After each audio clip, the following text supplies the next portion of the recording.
ডাক্তারবাবু, আমার 40 বছর বয়স হলো। পিরিয়ড রেগুলারই হতো, হঠাৎ করে এই মাসে পিরিয়ড মিস করেছি। টেস্ট করে দেখলাম নেগেটিভ আছে। বাচ্চারা বড় হয়ে গেছে, বুঝতেই তো পারছেন। এখন কি করব? আজকে কথা বলবো পেরিমেনোপজাল ট্রানজিশন মানে মাসিক বন্ধের আগের অবস্থা নিয়ে। 38-39 বছর যখন আপনার বয়স, অনেকের মাসিক এগিয়ে আসে, এটা ফিজিওলজিক্যাল। ফলে এটা নিয়ে ভয় পাওয়ার কোনো কারণ নেই যদি ব্লিডিং বেশি না হয়। এবার কথা হলো পেরিমেনোপজাল ট্রানজিশন। 2 মাস বন্ধ, 3 মাস বন্ধ, 4 মাস বন্ধ, 8 মাস বন্ধ, এরকম অনেকের হয়।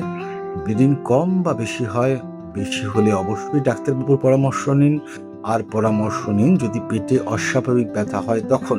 আর যেটা বলার, পেরিমেনোপজাল ট্রানজিশন পিরিয়ড অনিয়মিত হয়, অনিয়মিত হয়েই আস্তে আস্তে মাসিক বন্ধ হয়।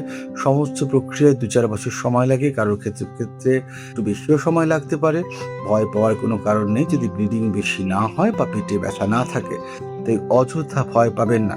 আর হ্যাঁ, পেরিমেনোপজাল ট্রানজিশন মানে কি বাচ্চা আসবে না? অবাঞ্ছিত বাচ্চা আসতেও পারে। তাই যদি বাচ্চা কনসিভ করতে না চান, প্রোটেকশন ইউজ করুন। সবাই ভালো থাকুন, সুস্থ থাকুন। Happy ageing. নমস্কার।